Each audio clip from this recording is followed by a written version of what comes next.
মানব সভ্যতার ইতিহাসে এমন কিছু প্রথা রয়েছে যা শুনলে আজও গা শিউরে ওঠে। ধর্ম, সংস্কৃতি আর ঐতিহ্যের দোহাই দিয়ে শতাব্দীর পর শতাব্দী ধরে কোটি কোটি নারীর উপর চালানো হয়েছে এক ভয়াবহ শারীরিক ও মানসিক নির্যাতন, যার নাম ফিমেল জেনিটাল মিউটিলেশন বা নারী খৎনা। আজ আমরা উন্মোচন করব এই অন্ধকার প্রথার ইতিহাস এবং এর পেছনে নির্মম সত্য ঘটনা। অনেকে মনে করেন এটি আধুনিক কোনো সমস্যা, কিন্তু এর শিকার পতিত আছে কয়েক হাজার বছর আগে।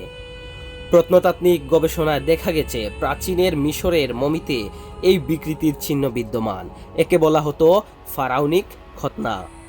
ইতিহাসবিদদের মতে প্রাচীন রোমান সাম্রাজ্য দাসীদের সন্তান ধারণ রোধ করতে এবং সতীত্ব বজায় রাখতে এই নিষ্ঠুর পদ্ধতি ব্যবহার করা হতো। মধ্যযুগে আফ্রিকার বিভিন্ন গোত্রে এক আভিজাত্য এবং শুদ্ধির প্রতীক হিসেবে একে গ্রহণ করে। কিন্তু অবাক করা বিষয় হলো, ঊনবিংশ শতাব্দীতে ইংল্যান্ড এবং আমেরিকার চিকিৎসকরা মানসিক অস্থিরতা ও হিস্টেরিয়ান নিরাময়ের জন্য নারীদের উপর এই অস্ত্রোপচার চালাতেন। কেন একটি শিশুকে এই যন্ত্রণার মধ্যে দিয়ে যেতে হয়? এর পেছনে কাজ করে গভীর পুরুষতান্ত্রিক মানসিকতা এবং কিছু সামাজিক কুসংস্কার। প্রথমত ধারণা করা হতো এটি নারীর যৌন আকাঙ্ক্ষা নিয়ন্ত্রণ করে তাকে পবিত্র রাখে। দ্বিতীয়ত, অনেক সমাজে এটি বিয়ের জন্য একটি অলিখিত শর্ত। যে মেয়ের এই প্রক্রিয়া সম্পন্ন হয়নি তাকে অশুচি মনে করা হয়। তৃতীয়ত, ধর্মের ভুল ব্যাখ্যা। যদিও কোনো প্রধান ধর্মগ্রন্থে এই প্রথার বাধ্যতামূলক উল্লেখ নেই, তবুও ঐতিহ্যের দোহাই দিয়ে একে টিকিয়ে রাখা হয়েছে।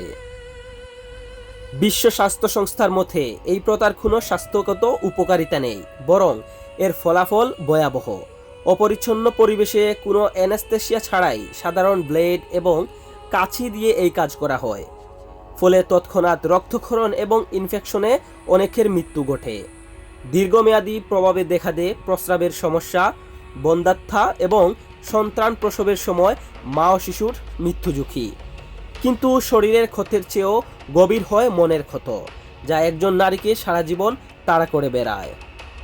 বর্তমান বিশ্বে নারী খৎনা বা এফজিএম এই প্রথাটি এখনও বেশ কিছু দেশে অত্যন্ত হারে প্রচলিত। ইউনিসেফ এবং বিশ্ব স্বাস্থ্য সংস্থার সাম্প্রতিক তথ্য অনুযায়ী এই প্রথার হার সবচেয়ে বেশি সোমালিয়া, গিনি, জিবুতি, মিশর, সুদান এবং মালি ও ইথিওপিয়াতে।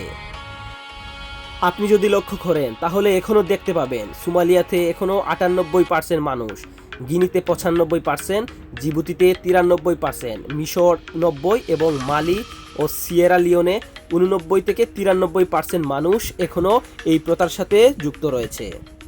বর্তমান বিশ্ব আর এই অন্ধকারকে মেনে নিতে রাজি নয়। জাতিসংঘ 2030 সালের মধ্যে এই প্রথাকে পৃথিবী থেকে সম্পূর্ণ নির্মূল করার লক্ষ্য নির্ধারণ করেছে।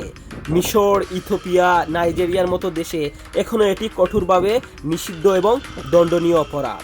তবে আইন থাকলেও সবসময় এই আইন কার্যকর হয় না। আজও বিশ্বের প্রায় 30টি দেশে 20 কোটিরও বেশি নারী এই বিভীষিকা নিয়ে বেঁচে আছেন। প্রতি বছর প্রায় 40 লক্ষ মেয়ে এই ঝুঁকির মুখে পড়ে থাকে। ঐতিহ্য মানে তা রক্ষা করা নয়। যদি কোনো সংস্কৃতি কোনো মানুষের শারীরিক এবং মানসিক অধিকার কেড়ে নেয়, তবে সেই সংস্কৃতিকে বদলে ফেলাই উচিত। শিক্ষা এবং সচেতনতাই পারে এই হাজার বছরের অন্ধকার প্রথাকে ইতিহাস থেকে মুছে ফেলতে। পরবর্তী প্রজন্মের মেয়েদেরকে একটি নিরাপদ এবং সুন্দর ব্যবস্থা করে দেওয়াই আমাদের উচিত। আপনি কি এটা জানতেন যে পৃথিবীতে এমন প্রথা চালু রয়েছে? যদি জানেন অবশ্যই কমেন্ট করে জানিয়ে দিন আপনার গুরুত্বপূর্ণ মন্তব্য। চ্যানেলে নতুন হলে সাবস্ক্রাইব করে দিবেন, ভিডিওটা একটা লাইক দিয়ে আমাদেরকে আরও ভালোভাবে কন্টেন্ট তৈরি করার উৎসাহ প্রদান করবেন। দেখা হচ্ছে নতুন কোনো ভিডিওতে। আসসালামু আলাইকুম।